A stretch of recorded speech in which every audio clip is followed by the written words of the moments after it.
right, ladies and gentlemen, hello and welcome. Thanks for watching. Thanks for listening. This is AM 1160 The Quest, Atlanta's Catholic Radio, and you are listening to Honest to God.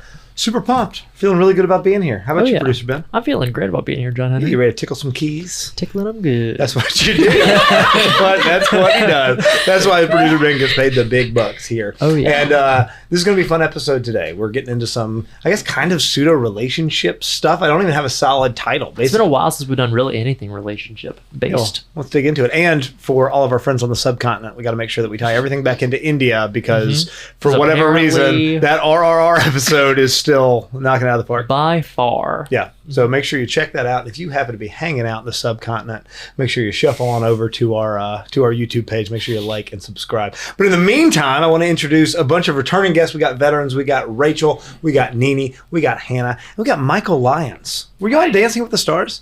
That was my twin brother. Oh, okay. I'm sorry. I'm sorry. But my reflection image of me was right. Well, no, I was genetically. You were. Well, yes, he was dancing, but I was in the crowd cheering. So technically, I was. That might even be more important, actually. I was going ham. Yeah, moral support. Yeah. So before we get started, everybody just is going to owe us one fun fact, and then we're going to get into some stuff. But first, let's open with a prayer. Hannah, every time we get a Byzantine on here, every time, y'all rock it. You shouldn't be. Don't be so good at praying. Well, now I want to pull out like an actual Byzantine prayer, but like because I was just gonna wing it like oh Lord, please, blah blah blah. No, just freestyle. I watched 8 Mile last weekend. Well, and you can freestyle this prayer. I can't properly represent Byzantines in prayer. I feel like they are so deep and intricate with everything they say. Yeah, no I'll pressure be reading at all. the prayers, and I'm like, that was deep. So, yeah. So whenever you're ready. Okay. In the name of the Father, and the Son, and the Holy Spirit. Dear Lord, since relationships and marriage all come from you and how you divinely instituted it, please allow us to be representations of how to get there through dating and how to be doing it in a way that respects you fully and truly. Guide our hearts and our minds and us generally towards you. It's the Son of the Holy Spirit, amen. Okay. Yeah, that's all right. Snaps. That's good. I'm stressed. I'm going to give you an 87. Okay, I'll take that. That's B plus, B plus. I was expecting like a 70, so I'm happy. You got extra points because you didn't do what I always do, which is at the end, like kind of like not stick the landing and then just say, and we ask all this in the name of Blessed Mother Mary. I thought about it. I thought about doing some like saint, but then I was like, nah, I'm just gonna keep it me. There's nothing wrong with doing that. It's just that was my cop out. Every time I do that, it's because I feel like I'm not going to stick this landing, so I literally need the Mother of our Lord and Savior to come in and save me. I think last time you said it, I was like, Hail Mary, like right off the bat. Love her. She saves me all the time, and she saves me whenever someone asks me to do a prayer. Because I'm like, who can get mad about a Hail But not Mary? this time. Yeah, not this time. Good job. All right, you got one fact apiece, starting with Miss Saviana, Mrs. Saviana. No last names. Rachel over there. Whenever you're ready. Well, my 6-year-old son likes to help me pick out my makeup and pick out my earrings when I get ready. Okay. So my makeup and my earrings today are brought to you by Logan. So if it coordinates with your shirt, kind of, right? Red? Yeah, that was the game plan. So if I look fabulous, it's Logan's fault. And if I look terrible, it's Logan's fault. Okay, cool. All right, I dig it. That's great. What about you, Nini? What you got? I've never had Indian food before, actually. Tying back to India. Clip that, and put that on YouTube, and let's all discuss Indian food for 5 minutes. I never read the comments. Never read the comments. I've been trying to go. No one will go with me, so I'm trying. And I want to go alone. I might have to now, though. Okay. Little solo date. It's fine. I've got a hot take on Indian food. Oh boy. It's fine. Like, it's okay. I've never been blown out of the water like I have with like Thai food or something. Love Thai which food. is just like, I feel like my whole world was changed after eating Thai food on a couple of different occasions. Really, really big Japanese guy. Really like sushi. Really like all that stuff. And Indian food's fine, but it's one of those places where when somebody says, "You want to go get Indian with me?" I'm like, okay, yeah. I'm not like, yes, like nothing can keep me from doing that right now. I've just never had it. I really want to. No, we should go do it. We'll do an honest to God live. I will not eat Indian food because Why, there's too much baggage there. Too much baggage. I work at a conference center where we have a lot of Indian events. And just the smell of it like triggers my PTSD at this point. Just because you're always having to work your butt off? Yeah, absolutely. Yeah. That's interesting. All right, I like that. We just lost like 50% of our viewers, but it's okay. Oh. Kidding. Hannah, what's your Indian food hot take? Is that your fun fact? Actually, no. I mean, I don't really have like a hot take. I would say I'm pretty much on your boat there. Like, I've never been like blown away, but you know, I really just like how they eat it together. Like, I feel like Western culture has really moved away from like eating together. Yeah. And so I like that they still really hold on to that. I know that's not really about the food, but I think that's cool. All right. But my fun fact would be, so since like I've lived with Leah and she's like been on the Catholic side of things, ever since then we have a notes page where we literally just put Catholic t-shirt ideas that we think are funny. Great. Nice. And so yeah. Okay. Or we think that are like gonna make people like see it and be like, I never thought Speaking about of Leah, that. if you haven't already watched it, go back and watch Leah's conversion story, which we just released last week, I think. Or, well, I don't know when this is going to be airing. But A couple weeks ago. a couple weeks ago, which is fantastic. It was a great episode. It is pretty great. But don't watch that until you finish watching this one. Then open up a window at another device, rewatch this one while you're watching Leah's to get those views up. Yeah. All right, what about you, Michael? What you got? Well, going along with the Indian theme, I was in London last weekend. Had some great Indian food, so that was good. Heck yeah. But fun fact, I just started a new company, so that's been fun too. Nice. Woo. In Ooh. London? Not in London. Oh, you're just Oh. in London for I mean, maybe one business, day or- I'll go there. Yeah, that's cool. I was there for my wife's business, so I hopped on board with the trip. That's cool. Sweet. That's really cool. I've been to London exactly one time, and it was good. I had a lot of fun in the countryside, like when I left Oh. London, because a big city tends to be a big city, in a lot of ways. And well, I got out and we did like Bath and Oxford and a lot of those. So basically, you did the holiday, The holiday, I don't know the holiday. The movie. rom com, the holiday. They switched- That's what Is they that the do. one with Jack Black and Kate Winslet? Yeah. Yes. I remember the previews for the holiday. I don't know if I've ever seen it, but Okay, It's this okay. holiday season, you go and watch that. Okay. And then you're gonna want to go back to England. I'm actually a maybe cry. sucker for Christmas movies. Actually, is it a Christmas movie? Yeah, more or less. Okay. I had a big Christmas movie marathon at my house a couple years ago. It was Sweet. a lot of fun. You weren't invited because you weren't old enough. Yep. I fell asleep on the couch and spilled beer on It's better myself than halfway home. through. Oh, cool. Yeah, it was. Yeah, I spilled beer on myself after I fell asleep halfway through Die Hard. But that was like at hour 12 or something, right? All right, and none of that has anything to do with what we're going to talk about today. And so let's dive in. As always, we've combed the country. We've combed 6 of the 7 continents, looking for the experts on such questions, like deep probing questions, like can men and women be friends, and how do you let somebody know that you're into them? And I don't know. I feel like Nini has a lot to say about this, just based on the fact that I've existed in a room with Nini before. And so I want you to start, Nini. I want you to just pick this up and run with it wherever you want to go. So my favorite debate is like, can men and women really be friends? And for me, I would say yes, but it's also because I grew up having a lot of guy friends. So like I grew up with my cousins, and then I just always felt more comfortable being around guys because girls are very dramatic sometimes, and I just don't like the drama. And now that I'm older, they're still kind of dramatic, and guys are just more chill. So for my opinion, they can be, but apparently guys don't think so. Well, what about like if you're married in a relationship? I think that's normally, because I would argue that men and women can absolutely be friends up to a certain point. But now that I'm a married man, I don't really have female friends. I think you can, but it's also like a respect thing too. I think that as long as both men and women respect each other, then yeah, they can be friends. But if there's no respect, that's a little bit harder. Yeah. Sorry, were you about to say something, Michael? I think that there's the caveat. I like the statement that women can't be friends just to get a rile out of people. But do I truly believe that? No. I think that friends, just like was it Aquinas, or has the 4 different types of friends? Useful friends, friends of virtue, friends of what's the other one? I think there's another 4th box of men and women friends, and it has to be it needs to be heavily guardrailed. Both okay with that, but I also, with the other caveat that's kind of hand in hand with this, is what I do believe too is your wife or your spouse is not your friend. So when people say like I'm marrying my best friend, I actually don't think that that's like the That's case. interesting. And Okay. so, and this is something that I actually stole from Michael Berry. So if anyone knows Covecrest, previous camp director, it's something that he would use to get a rile out of people. He believed it, but some of the logic is still there in that your best friend, whoever you think it is growing up, compare what you did with them and your relationship, and if you equate that with your spouse, it kind of be an insult to say that like, oh, you're just like that with me. It's like Eric or Henry or you name it, and then if I'm like, we have that exact same friendship, my wife would be like, excuse me? I feel like there's more. Excuse me? I feel like there's more. And so I know everyone thinks of it as like it's friends and then some, but the inherent nature of us as Catholics is like when you're brought together as one kind of You're bound sacramentally. bound sacramentally. Flesh and Like one that's flesh. not that's not a friendship. That's something more. So you're kind of disrespecting your spouse by saying it's a friend. Now I think that's an extreme statement, but it's the caveat of your wife isn't your friend.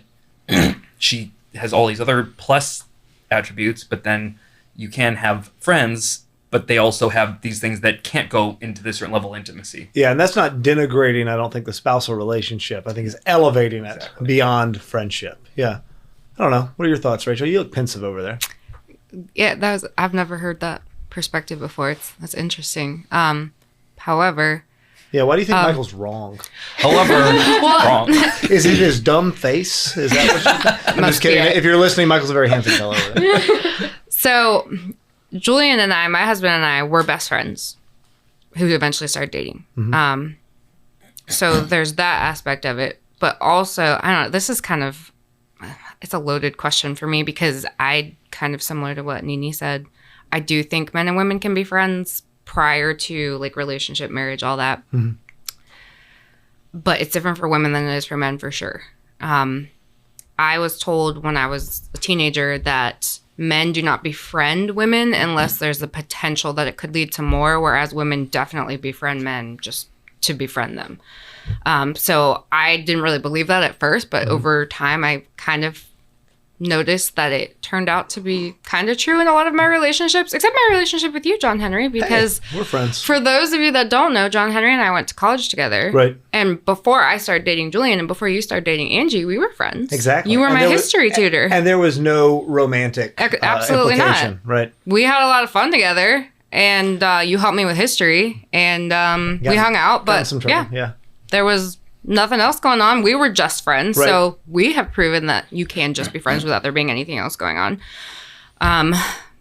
But that's not necessarily always the case because with a friendship, typically there's a lot of intimate things that you share with each other and you let people see a different side of you than a lot of people don't get to see. So I noticed as time went on, because similar to what you said with you grew up, most of your friends are guys. I was the same way. I had 5 brothers. There was more boys on my street growing up. So I just always hung out with boys and did boy things. I played football. I rode bikes. I climbed trees, caught frogs, all the things. So I had mostly guy friends. I was always more comfortable with guys. Like girls are very dramatic. Girls are mean. Girls are judgmental. I mean, now that I'm older, I obviously have a lot of female friends who I love and we get along great. But when I was growing up, that wasn't the case. So I hung out with guys.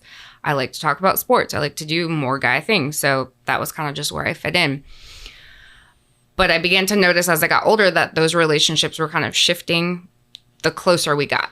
So I do, without revealing too much information, I did have a guy friend who I saw as my best friend, even after I got married to Julian.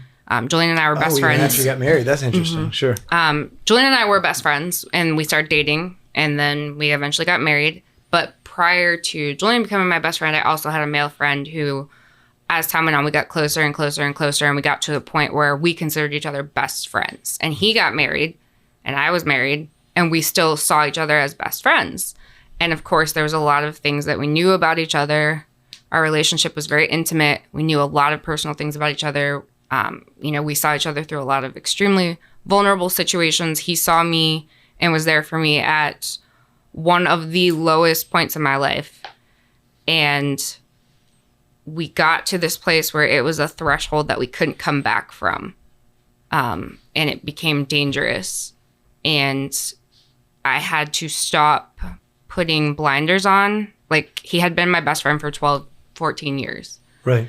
So, well, that lends itself to like emotional chastity and stuff like that too, right? Where we have to be careful not to give too much of ourselves away, not physically, but emotionally to people. Exactly. In an environment where it's not rightly ordered, in a relationship that can become disordered if you're treating a relationship as something that it's not. And that's why I eventually had to cut ties, because it got to that point where I evaluated our relationship and said, like, he just knows way too much about me. He knows things that realistically he shouldn't, and vice versa. We shouldn't know this much intimate stuff about each other as we do.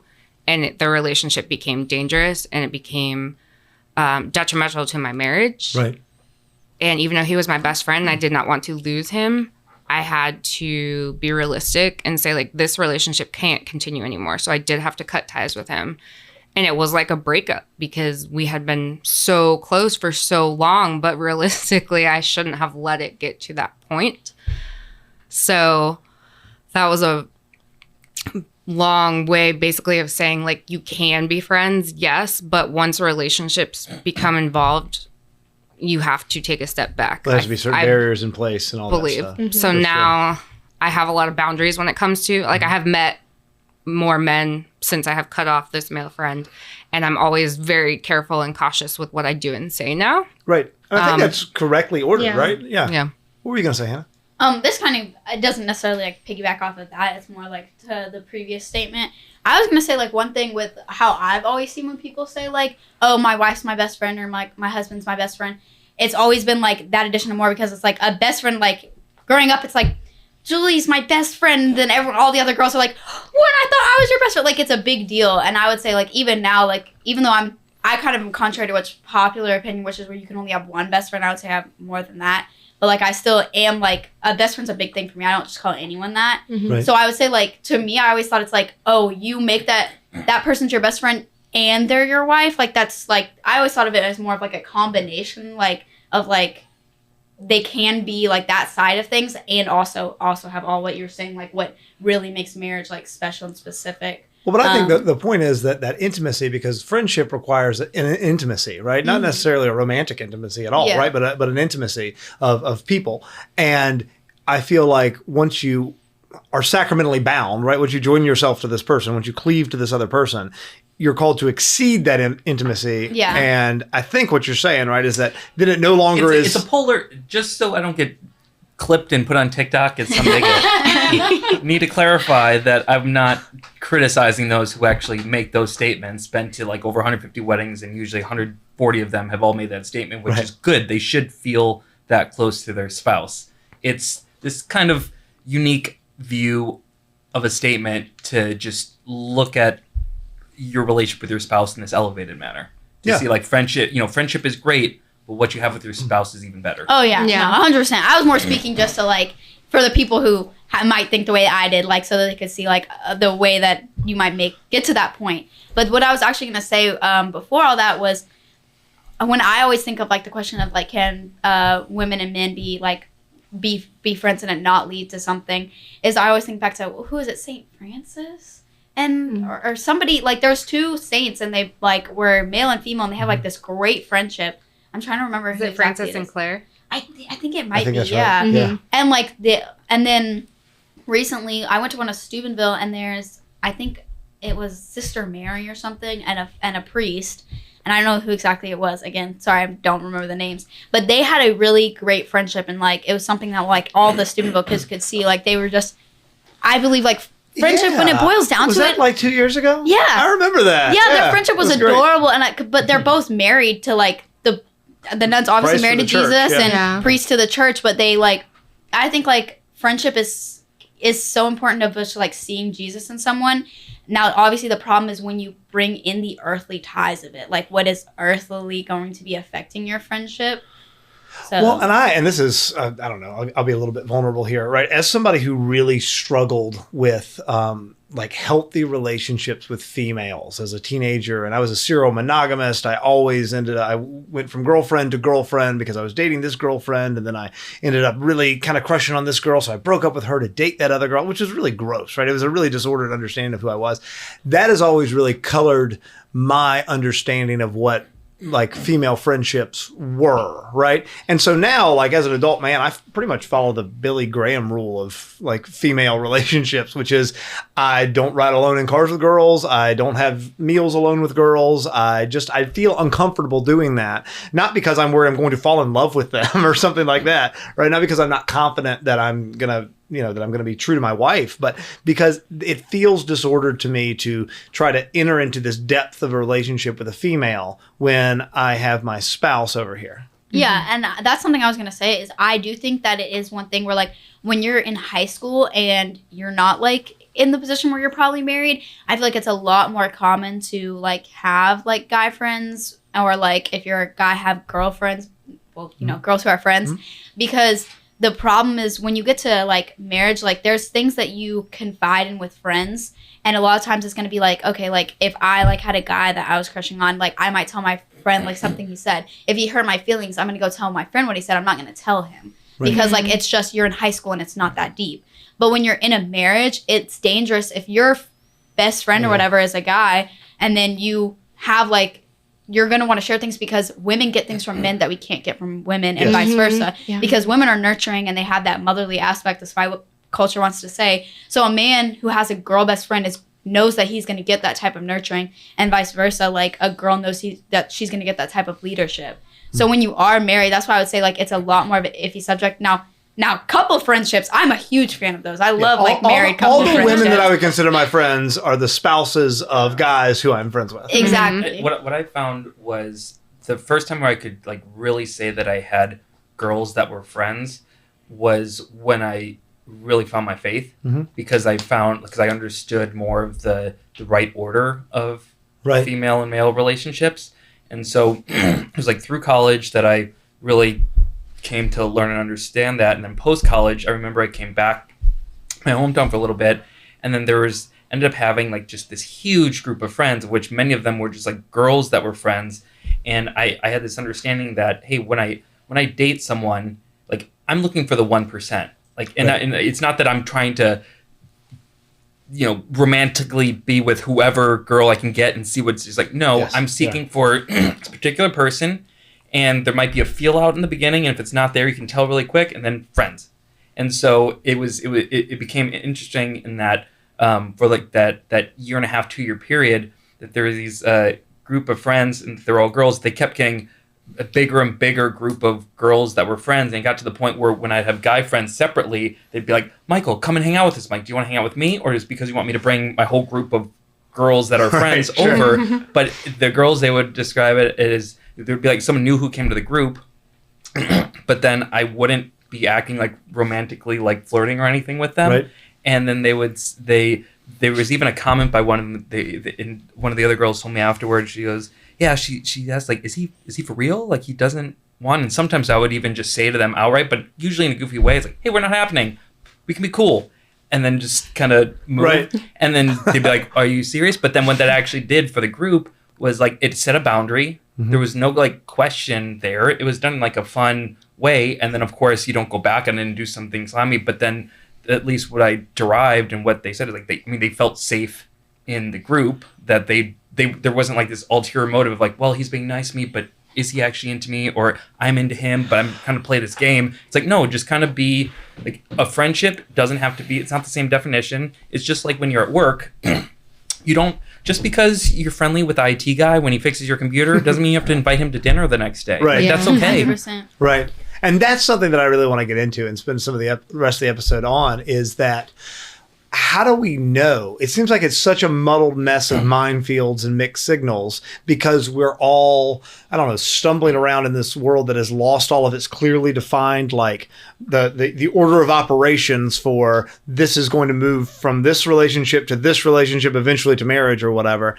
And I don't want to interrupt you, Hannah, if you had something else to say, but I'd love to get into the, how do we say, hey, I'm available and I'm interested, or hey, I'm going to let you down easy on this one. I really want to get into that. I mean, what I was going to say more relates to what he says. Yeah, no, please do. That. What I was going to say real quick is like, that so brings into the fact of like the sexualization of our culture now. Yes. It's like, you can't, like, the same problem to why you have to be careful having guy friends is also like, partially, I feel like culture has brought down such a sexualization of everybody. Like, you hear now like friends with benefits all the time. Right. So it's like, you have to be so careful, because you know how women are portrayed on the internet, and you know how men are portrayed, and they're both portrayed as like wanting all the time. Like, so it's really hard to have a friendship when we as a society haven't even realized that like some people's purpose is not just sexual. Well, you're saying, when we live in a world where we're all supposedly like reduced down to just sexual beings constantly, we're just being inundated with that. It's really hard to suss that out. Exactly. No, that's great. So we've got about, 2 or 3 minutes until the break. Are there any, because I really want to dive into that specifically, like how do we suss that out? How do we in an appropriate way say, hey, I am interested in you, or on the other side, I am totally not interested in you, and I love you as a human being, as a movement of my will, but this is not a romantic thing. I want to get into that, but before we do, does anybody have any last minute thoughts on guys and girls and friendships and how that's done appropriately before we start talking about romantic connotations? No? Man, Nini, I thought you were going to be all over this one. Oh, just wait till next episode. Well, Okay. I can't wait. I do think that friendship should always be the foundation of everything. Yeah. So, like I said, Julian and I were best friends before we started dating. So, and I think we had a great foundation because we already had fun together, hung out together, like knew what each other liked before we ever went on our first date. So I think that our foundation is great. And I think that a lot of good relationships start with that solid friendship foundation. So I think that there should kind of be a little bit of friendship, at least at the beginning, before it can escalate to the next level. That hits on a. Oh, sorry. No, please. I think that hits on a point of a lot of things. It kind of straddles this and the next topic, but there's so many of my friends or people I would see in a lot of these groups where they would have this assumption that, oh, just because we're of the same faith, like that's enough to be in a relationship. Sure. But and oftentimes, like I have a lot of guy friends and even just people in my intentional living communities, and they have this, they say, well, I'm talking to this person, and they'll literally ask the same question. I don't know if they're interested, or maybe they just start dating them, and they're not like official just yet. The first question I have for them is, are you having fun? Right. Like, do you have shared interests? Is there chemistry? Like, it's one of those things that, yes, we shouldn't be sexual beings, but like, does the prospect of maybe it's someday in the maybe late future of kissing them might actually excite you? You should say no. You would enjoy? But it's something to look forward to. Like, that's real. Common interests that are not religion, that's real too. Like, if you guys both like bowling, great. Like, that's just as important in the beginning. Right. Now, maybe not long term, but in the beginning as like the faith background. Now, obviously, as you grow together, those other things become important. But like those purely quote unquote superficial things are important too. Right. No, I'm glad you said that. I was having that conversation with a group of college guys not too long ago. And I was saying we almost have so much of this. It's not about sex. It's not just about sex, whatever, that we forget. No, you should be physically attracted to this person. If there's zero like actual chemistry there, what are you doing? Like eventually that is where we're going to lead. And yeah, if you have no desire to have any physical intimacy with them, but they're like the best thinker in the world, they can go firmly in the friend camp. And you can have great conversations with them all day long. All right, closing thought with Hannah, and then we got to I take was a break. going to say, oh my gosh, like when Leah and I went to, I think it was like a Georgia Tech, like Catholic adoration night or something, and we're down like eating pizza. Some guy walked by and I was like, is he cute? And then like Leah was like looking, she was like, or is he just Catholic? And we were both like sitting there like, oh gosh. And we have that all the time. Like someone will literally do something remotely like Catholic. Like they'll have like a tattoo that looks like it could be a Catholic tattoo. And we're like, and they're like, no, he's not even cute. Like, it's literally just the idea that he could be Catholic. Well, but it's because the standard has become a lot lower because there's so many awful, like, not awful humans as in humans, but people whose values are so contrary to everything that is true and good and beautiful. And when you see just like a glimpse of that, it's like, oh, that's it. This is my only shot ever. And then the Catholic ones, well, most of the time they're like Catholic, be the ones that disappoint you the most. It's so sad. Mood. The Catholic ones, meaning men, are the ones that disappoint you the most. What do you mean by that, Hannah? Let's dig into that. Well, I mean, I just meant so like as a society as a whole, like if you just look at like our culture, like honestly, like I've just been a little depressed with the like young adults recently. Like not to like hate on any of them, but so many are just either lukewarm or like they like to take things and like run their own way of it and go way too hard. And I'm like, it's not that deep. Like you just be a good Catholic and you just learn what you're talking about. And I feel like so many people don't do that. And I think is this what you mean? Because I just want to clarify, right? I understand what you mean by lukewarm, right? That's our culture in general. There's a lot of lukewarmness and apathy and just be a good personness and all that stuff. But by the people who just run with it, do you mean the people who have a great deal of like spiritual pride and say my way is the right way and this liturgical preference that I have, whatever that may be, is the only way? And I mean both sides of that. Like I know some Catholic guys who like they'll, not to call anybody out, but like they'll have things about like, oh, you should be wearing a veil in mass and like a big deal about that. Or you have the other side where they're like, is the Eucharist really present? Like, if I'm there. And both sides of that disappoint me because I feel like both sides are like, they're just not where I fall in line. And I want somebody who like has that conversion of the mind, but they also have conversion of the heart. Right. And I feel like that's just so hard to find with people, especially like since our culture wants that lukewarmness where everyone just like sit backs and bows down to whoever's the biggest victim. Like, I think it's just hard to find a man that like can. This is gonna sound bad, but like combat me like with how deep I am in my faith and with how I love in my life, like because they're so intertwined. But like, I mean, I went to a Catholic school for 8 years. I don't want to sit and have a theological conversation with somebody who's like, is faith really that important? Can't I just be a good person? Right. At the same time, I don't want to sit there and then be like, oh, well, if you listen to this, like, that's just, like, you're not doing the full, like, Catholic church way. And it's like, okay, no, let's work together here and figure something out. I had a discussion. It was a very short discussion, but recently with somebody who, the veil thing in particular, where they basically said, like, if you're a woman who doesn't wear a veil to mass, you're all sorts of awful things. And first of all, this person was single and like 21 years old. And I'll be the first to say, like, I like the veil. I think the veil's pretty. My wife wears a veil a lot. My daughters wear a veil a lot. And also, just because I think that is a reverent form of worship does not mean that I am the end-all, be-all of what is correct, right? I've said it before 100 times on the show, but liturgical preference does not equal orthodoxy. We're not Protestants. What you prefer does not make you the Pope, your own little Pope, right? That doesn't make it true. And so that is super off-putting. But on the flip side, I understand why so many men gravitate towards that sort of hardline stance and all these things, because it's a reaction to this wishy-washy nothingness when there is a golden mean that is orthodox and true.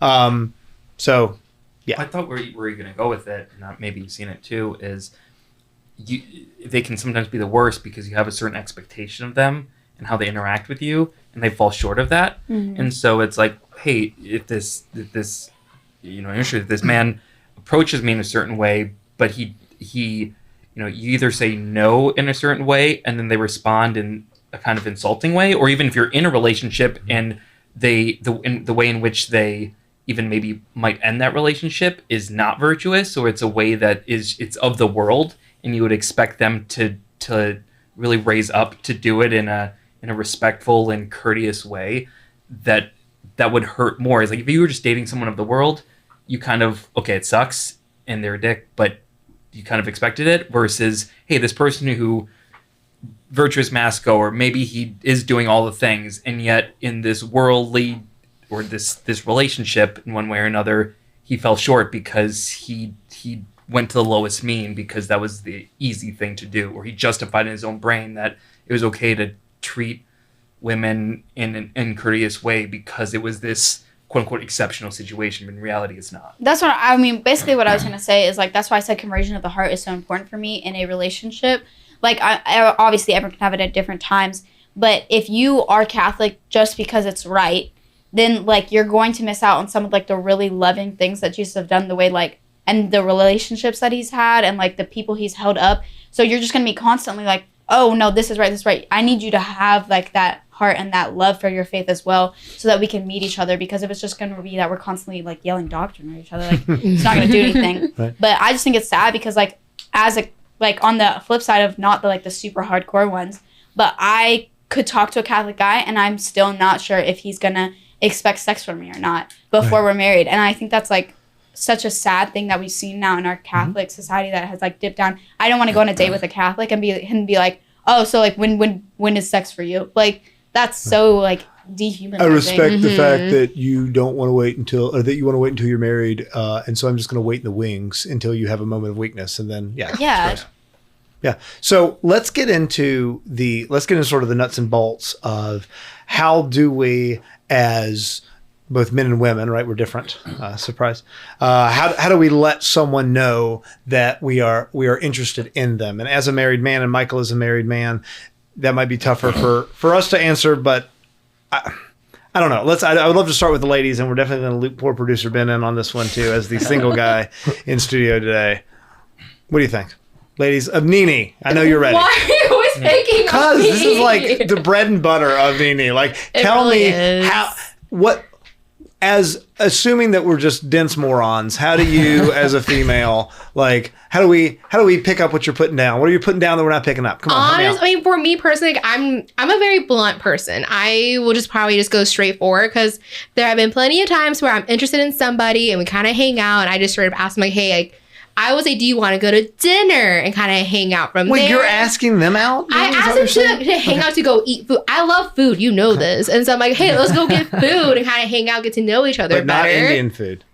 Not Indian food. Okay. No one want to go with me for that reason. But It's more like for me, I'm just very blunt and honest. Like, hey, like let's go get food, and then we're vibing and everything, and things are going well. I usually ask them for their like if they want to go on a date. I'm a very bold person. I was going to say that's super fun. I feel like that is not typical, right? It's not, but I grew up to be very bold, and so one of my real good friends, they would always say like, you're not gonna get fed if you don't ask to go eat. Something along the lines like that. So for me to be bold is just more like, I'm gonna ask. If I get shot down, it's perfectly fine. Like, I'm not gonna be upset about it. But I would argue that, and I think I've said this before on air, that the reason why typically it is the male that asks the female to go on the date or to be in a relationship or to be married or whatever it is, the reason why the onus is on the man typically to take the next step in whatever this relationship is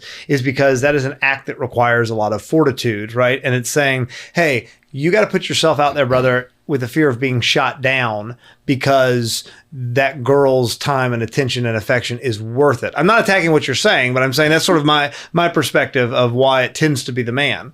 So yes, I agree. I agree with that. But also sometimes I feel like guys are very oblivious. Like they don't get all the hints sometimes. So as a little like push, be like, hey, like let's go get food. And the guy's probably thinking, oh, like, is she interested? Is she wants to hang out one-on-one? Maybe it's like a little nudge for them to like ask me out later on a date. Most times I've only asked a guy on a date probably twice in my life. Okay. But it's mostly like I'll always ask like, hey, like let's go grab food or let's go to the park, something like that. Let's go downtown Woodstock or whatever. Right. As a little nudge, and usually they'll ask me on a date, like at the end of it, hey, we should hang out again on a date. Let's go to dinner or whatever. And I'm like, yeah, sure. So I want to talk about those little nudges from the female perspective, right? Because what do those look like? Like you said, I do think, and I'm not just trying to do like a sitcom from the 90s bit about men don't pay attention to anything, right? But like seriously, like what do those nudges look like? Like if I am a single girl in college, or I'm a single guy in college and I'm at my Catholic center or I'm doing some mission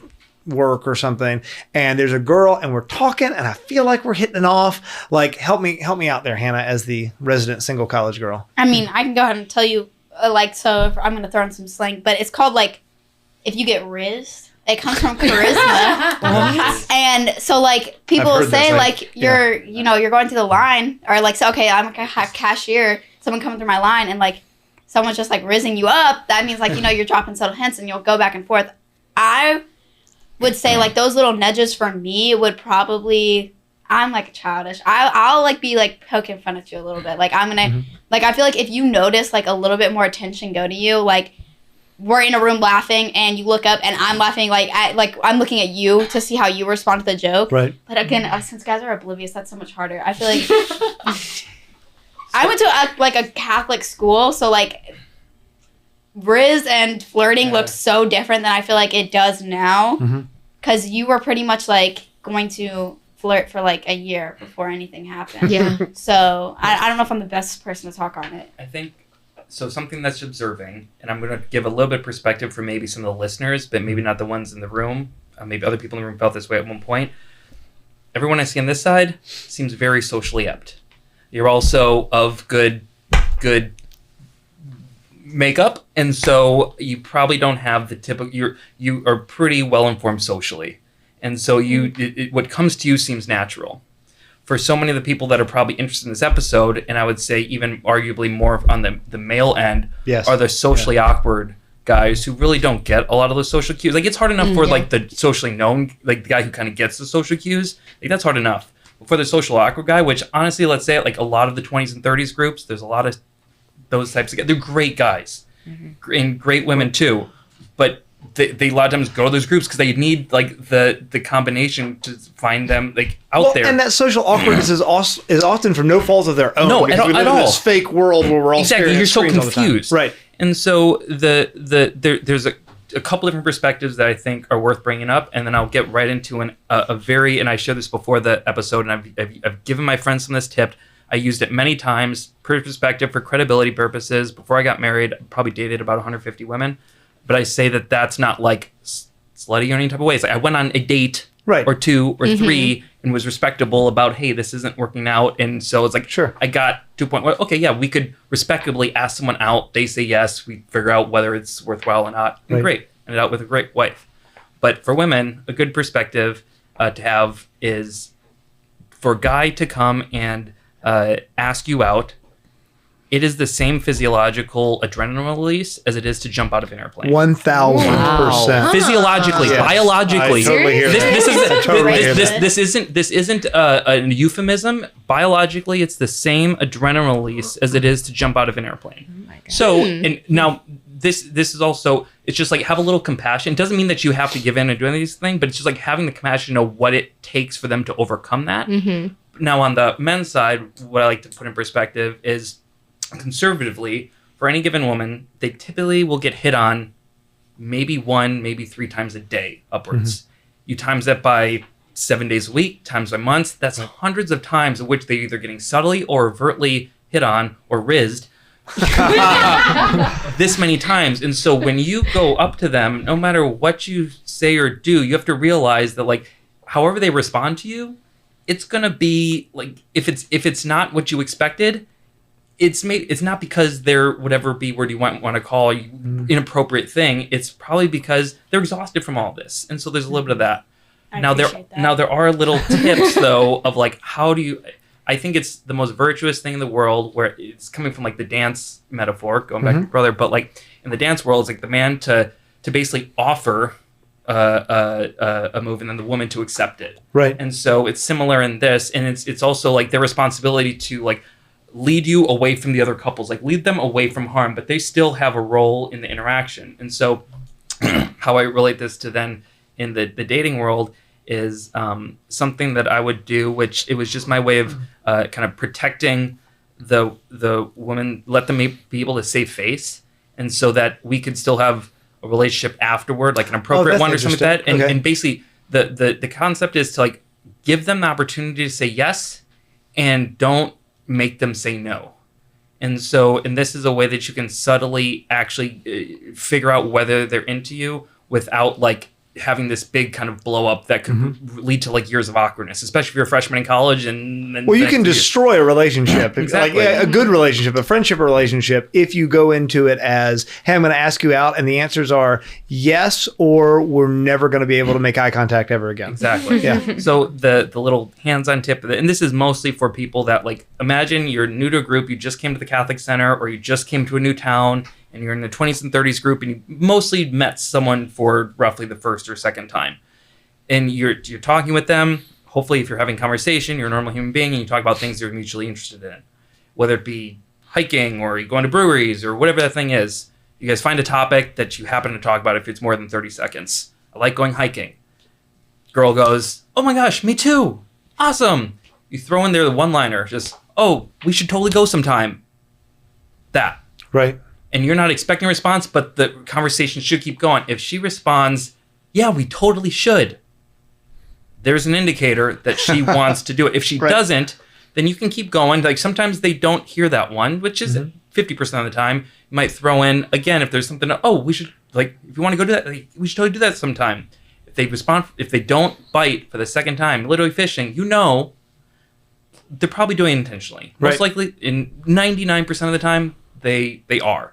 And so like, hey, don't take it personally. That's what it is. And maybe down the road, like, good thing for guys, girls can get attracted to guys after years. Doesn't always work the other way around. But that's a good indicator. But if they can say yes, say, oh my gosh, we should go. Okay, well, that's great. Well, yeah, we should go. I was like, okay, well, text me sometime. And they go, I don't have your number. Well, here, take it. Right. Oh man, masterclass. And so you can Riz. but it's not like Riz. It's not like the key is to understand like the underneath core of it. It's not like using these little tricks to like get this way. It's how do you, as a leader in a relationship, at least in our Catholic faith, hopefully like you're a leader in a relationship. Both people lead in different ways in the relationship, but in this phase, how can you do it in a way that protects her integrity and protects herself, and I would take pride in trying to do it in a way and help other guys try to like do it in a way that protects both of them. Right. in especially this community environment. That's what I was going to say. And it protects the community and allows this relationship to be something that can continue on regardless of the answer. And it also doesn't objectify the woman in the way that as a guy who, I struggled with the exact opposite issue, which is I assumed everyone was always in love with me.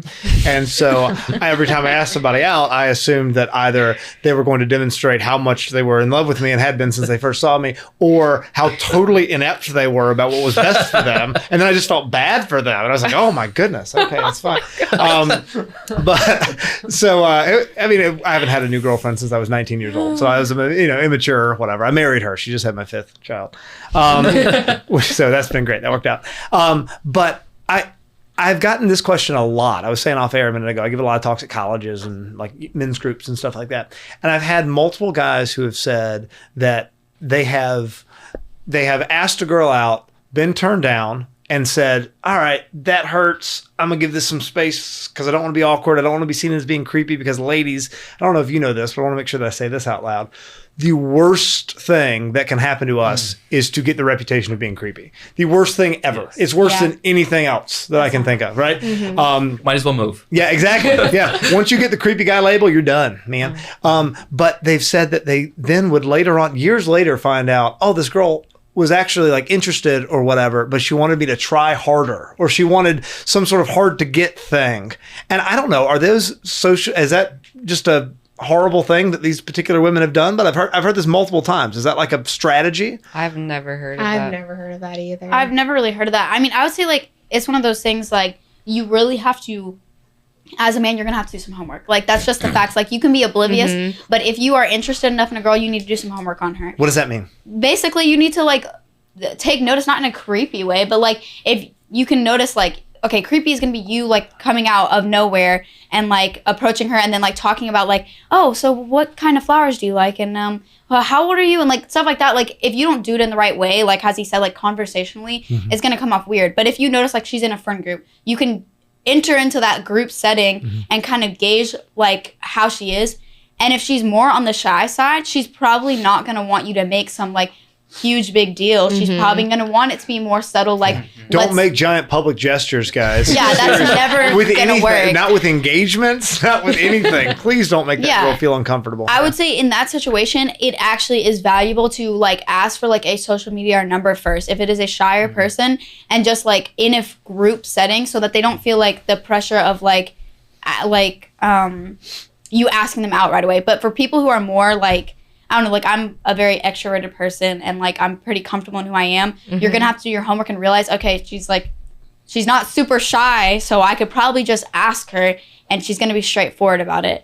So that would be two of my tips. And then one thing I was going to say, honestly, eye contact. Like I know that's so simple. That is a huge thing. Like I've always made it, like I've always tried to make eye contact with people. But if a girl has a thing for you or vice versa, you will notice the eye contact will be like, penetrating, like they do not want to look away. But all if of a they're sudden, I'm uncomfortable, keenly aware of my eye contact. I know, that's what I was just thinking. For all the socially awkward guys out there, trick for that is look at their eyebrow in between. Or their nose. I'm doing or it their right nose. now. Okay. That way, especially when she calls it out. Look in the eyes. No, that's awesome. I really like Michael's tips for all of this stuff. This is really good stuff. Great. On the other side of that, ladies, and maybe Ben and Michael and I can help with this too. What are good ways? How do we let people down easily? Right? How do you let somebody down? Because once again, like Michael said, if somebody goes out there and has that adrenaline rush of, hey, I'm trying to do this, and like, would you like to go out with me? And they're super, and you're just not feeling it, and you really do think they're a good guy. I mean, it's like that cliche about maybe we should just be friends. A lot of times it's not a cliche. A lot of times, no, I do still want to have this friendship relationship with you, but I just don't view you like that. What are some ideas on how ladies can let down guys without being, I don't know, without destroying their souls and making them feel like they're 2 feet tall? I mean, you can go first. No, I was going to say, I don't know. I feel like I need to hear from y'all first. Yeah. And then go from Ben. there. I have little to Ben's no never opinion. let down. He Yeah, always Ben's says never yes let to. down. Come on, are you kidding me? It's all wins over What are here. we talking? What? Nope. That's all you. Oh, okay. Let me think. I've been let down a couple times, all in high school. No post high school letdowns yet. But it was never weird. Mm-hmm. Like I feel like it was always decent on the girl side of letting me down, because I never tried to put a bunch of pressure on it. It was always just like a throw this out, and if it's a no, I'm cool with that. Right. Like no pressure kind of thing. And I think that's the biggest way to do it, is like you were saying, don't have it be either like yes, great, or no, I'm never going to talk to you again. Right. Like that is kind of the worst way the guy, anyway, I think can impose on the girl, is give her that kind of ultimatum that either you can say yes and we can go forward with a relationship, or you can say no and I'm never going to talk to you again. You lose my friendship if you say no. Well, a lot of times it's on us too, right? Like, Right. Gentlemen, learn to accept no, and you know from absolutely. body language Yeah. and everything in about half a second, Yeah. right? That, oh, okay, she's not feeling that. And give her an out. Like, I throw a lot of stuff on us as guys, but what are you going to say, Well, Hannah? I was gonna say, this is such a broad, like, big topic thing, but I feel like getting let down and letting people down would be so much easier if there wasn't this, like, I'm not meaning to pick on guys here, but I know so many times where it's like either the moment a girl like lets you down, you're going to all your friends and being like, oh my gosh, like she's like, that was like, she's obviously like crazy, like all that kind of stuff, like talking them down to everybody. Or on the flip side, I just lost my train of thought.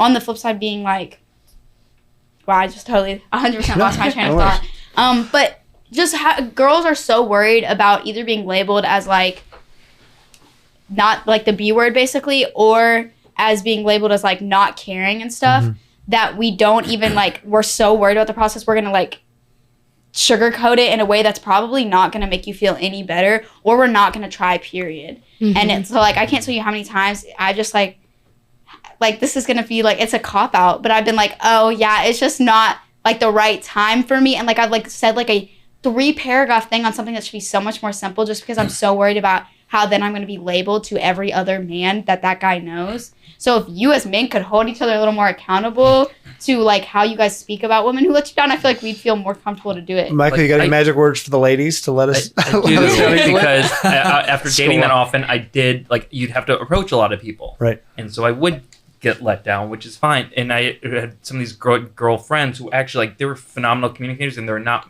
many of them out there, but there were a few who I think kind of maybe a tool for women is playing off of what I kind of told you before a little bit of the understanding of how hard it is and incorporating that in your response. And also part of it is playing to the nature of men and some of like the ego, or at least some of their pride in that. And so the words that could be helpful are, thank you so much. That's such a huge compliment. I know it was probably not hard for you, or it was not easy for you to come and do that. And I respect that you did that. That's not something that I'm interested in right now, but like I would love to be friends. Right. And so it's like the sandwich approach. So it's like you acknowledge. So you're again, just like a man should, and hopefully protect your virtue and your pride. Like you're protecting their pride, which you shouldn't have to, but it's nice to be that like that woman who does go above and beyond. And yes, you won't be attracted to for whatever reason 50, maybe 90% of the guys, and unfortunately you're the one who has to deal with saying no, and then you have all these social consequences. So I can't say that's a silver bullet, but at least when the man does that, it's not like, oh, she doesn't like me like this. It's like, oh, she did appreciate me. Oh, she did recognize that this was hard. Bummer that she's not interested, but hey, maybe we could be friends because she did respect. Now, you'll still have these disordered guys who will do that, but I think that could still be good for maybe 65%, which is better than And it allows 10%. the guy to leave with a little bit of his own dignity intact, Exactly. which is what it's all about from our perspective. It really is just a punch in the gut, right? We are running really close to time, but one thing I want to throw out there is we've talked a lot about socially awkward guys, and there's some of those for sure. And once again, by no fault of their own, I don't think, for the most part, just this weird fake world we live in that's unlike anything else we've ever experienced as a species, right? But you also see socially awkward girls who aren't picking up signals. Do you want to get into that? Oh, you are one. Yeah. That's me. But I would love to, I don't know who's actually qualified to speak on this, but I have seen in my life, and actually I'm thinking of a friend of mine who's married to the beautiful young woman, and they've got some great kids and all this stuff, but it's not Rachel, who his wife will tell you, like, no, I honestly did not realize until he sat me down and looked me in the face and said, like, hey, I'm interested in pursuing a relationship with you. And once again, that's right in the line of how do I not be creepy, but at the same time, I don't know. Are there tips or tricks for understanding like a guy is into you, or is it just, do we all need to sit down, look the girl in the eyes and say, I am interested in pursuing a romantic relationship with you? Yes, Hannah, you're saying got to do that? Yeah, I was gonna say, I prefer straightforward, like, because it's like dangerous if you wait to, like, there's this threshold that you have. Either you need to ask this girl like right away, or if you're worried about the rejection, you want to make sure you have that friendship, you're gonna have to wait a long time to confirm that friendship. Because like, if you're talking to me and like 3 weeks, like not 3 weeks, that's a weird number, but like a period of time has passed where I'm like, okay, he's probably not interested, then I'm going to put you in a friend zone box, even if you like matched up things. Okay. Because like you haven't taken that, like it's like you're trying to gauge who I am so seriously before you date me, and I don't want you picking apart everything about me before you feel like you can date me. Okay. So like I'd rather you just ask me like off the bat and we'll get to know each other, and then there's less of a letdown if it doesn't work out than if we had like talked for like 3 months. Right. Or vice versa. Wait until like you're for sure that we're in the same boat and everything like that. But that's going to be a long time. Do you want to wait that long? Are you willing to give up the fact that that might not happen then?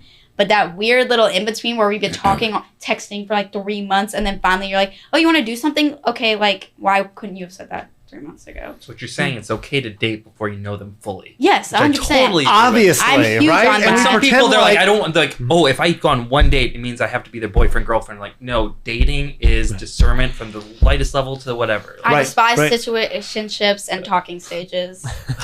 So normally at this point we go around and we do loaded questions junior or popsicle sticks. I would love to change it and say, like, it can be the most embarrassing or like the most interesting or the most informative relationship related experience that you've ever had. And I'm going to start first. I'll go first. I'm not to toot my own horn here. Once again, I haven't had a new girlfriend since I was 19 years old and I married her. The only girl who has ever turned me down when I asked her out was my wife. She turned me down. I think I've told the story before on the air. And I'm saying this not as like a funny fact, but because I think what she did was so beautiful, right? She told me, like, I'm not going to go out with you right now because you're not the kind of man that I want to go out with. She basically said, like, you're not at a place where this is, I'm interested in pursuing this. That being said, I'm attracted to you and I think there might be something here. Figure your stuff out and then try again. And ladies, I cannot overemphasize the amount of power you have over us in regards to that. It was the first time a girl had ever said anything like that to me, and it really made me self-reflect. And about, I don't know, 2 months later, maybe 3 months later, I asked her out. We went on a date, and then about a year after that, I proposed to her on the same balcony where I'd asked her to go out with me and gotten turned down. Yeah. Where was the balcony? At school? It was at school, yeah. Now, was that, like, cute, or was that, like, in your face? Both. It was both. It was cute and in your face. Yeah. All right. I don't know. Any thoughts? That was such a cute story. Good. One up Angie's it. so awesome. I'm ready, Rachel. Whenever you are. I don't know. I told you I'm socially awkward. I don't have a cute story like that. I mean, Julian told me he was interested in me a good month before I was interested in him back. Mhm. So I rejected him when he asked me out the first time too. I didn't know that. That's interesting. Okay. Yeah. And I had been asked out by male friends before, and I kind of said the exact same thing to him that I did to other people I had turned down before. Was like, you're like my best friend, so please don't be awkward around me. Like, seriously, please don't be awkward around me. And was he not awkward around you? No, he wasn't. Oh, cool. Good for him. I wouldn't let him, though, because we were really good friends. So, Right. like, you know, small school. I saw him everywhere. So Right. I wouldn't let him, like, avoid me. Okay. So I needed him to know that we were still friends. And I started liking him a month later. And, yeah, I mean... That's cool. I like that. It's a cute story, yeah, because I genuinely was not interested in him when he asked me out. Like, I just liked him as a friend. I had no attraction to him at all. I thought it was fun, which is why we were friends, but... Then Okay. I don't know what happened. It was like divine intervention completely because I literally just woke up one morning and liked him. And then That's we started wild. dating in like a week after that. So All right. What about you, Nina? You got anything? So actually my boyfriend and I were talking about this maybe like 2 or 3 weeks ago. And so we met on a dating app, but my best friend knew him from college. His best friend, I went to high school together. And so, but we never met each other until Right. the dating app. So we found out I was at a KSU tailgate when I was 21. So that was like 7 years ago. And he was at the same KSU tailgate, but we had no idea we were at the same place. His best friend and I took a picture together. And I That's was cool. like, oh my gosh, like, check this out. It's like 7 years ago, we were babies. He was like, funny enough, Seth was at a tailgate with me. I was like, huh? So my boyfriend and I were talking about it. He was like, yeah, here's a picture of me on the truck, like dancing and stuff. I'm like, I know that truck. I pulled a video. I'm like, that's a truck that like I was video everyone dancing. So we're just like, wow, we could have like easily met each other 7 years ago. Wow. Right. And just That's never cool. thought about it That's neat. until now. So I was like, this is kind of neat. So yeah. I like it. What you got, Hannah? For me, I would say like I've had a lot of people who've like gotten my number or like asked for my social media and then like had the little like talking situation, and it's just like kind of like, okay, like I guess I'll like see where it goes like that way. But so far the most like the guy I've had the most respect for that I didn't already like know for a long time was this guy came into Publix, which Publix is a breeding ground for like all those situations kind of like he was talking about just getting hit on. But I basically asked him, like, he had waters or something, and I asked him, like, oh, like, did he work construction or was it for a sports team or like anything like that? And he like gave me like a really short answer and was like obviously in a bad mood. So I was like, cool. Like, I was like, I hope you have a better day or something like that. And like, I guess he kind of, what I was saying, like, did a little bit of like, he realized like how I was as a person. And when he came back in, it wasn't like, can I get your number? It wasn't, can I get Snapchat? He came back in like 20 minutes later and said, hey, I'm sorry I was short with you, but I really want to take you out to coffee and talk. And like, he was interested in me, and like, that was explained. And so I gave him my number and we went from there. And like, since then, out of all the times that I've been like asked for a number or anything, that's always the guy that I've had the most respect for, because he That's just cool. went Yeah. straight for the coffee. I was like, okay, that's respectable. Respect that. Yeah. Okay. That's great.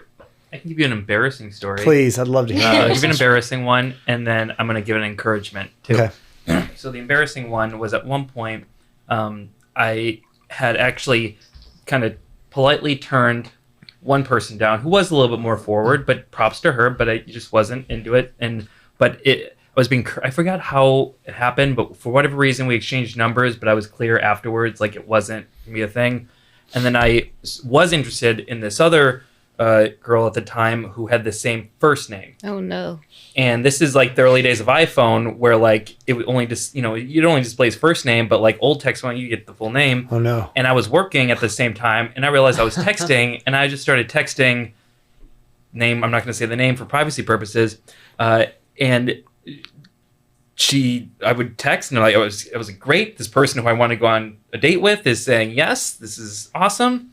He said, okay, I'll pick you up. We're gonna go do this thing. Went to the house. Oh no. You went knocked on the door. Oh. It was this other girl, and so she was ecstatic to be on this date. And she opened the door, and I was just speechless. I was just like, and I didn't want to be awkward or more awkward than it was. So I had to pick my jaw up off the ground. I had to, say, oh, hey, so great to see you too. And then I originally had a plan. Usually for a lot of my dates, I don't necessarily, I share enough details. They don't think it's going to be creeper, but enough where it's going to be like a fun surprise. For this one, I was like, I had to do a pivot. Like, let's go on a walk in the park. And then did like just an hour kind of chat around to just be respectable. And then afterwards, like, how do I, and then, afterwards, like, okay, bye. And it had to be nice. What about with the that. other girl who was expecting you to pick her up? Did you text her? Yeah, that was a different date later. Okay. Oh, I see. I remedied because I realized I'd been texting the one the whole time and not the other. And so there was now this unfortunate situation where they were still friendly, but I can't necessarily go and I had to be like, oh, glad we had this date. But after this date, now I realize, like, hey, this isn't gonna work out. But it was That's rough. Yeah, it was rough. But What's the encouraging one? The encouragement, I'd say, and it's not like feel good encouragement, but I would say for all those out there, I know I was probably the last generation where it was regular to meet people, strangers, in person, and then ask on a date and do all that. I think dating apps are actually a great tool, especially for the folks who are introverts and people out there, I say use all the tools that are out there.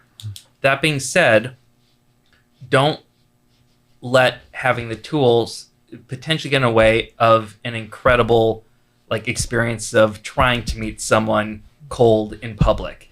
And that we talk about the worst feeling for a man is, and even for women, but for mans particularly, when they get turned down, it's all the times that you get turned down.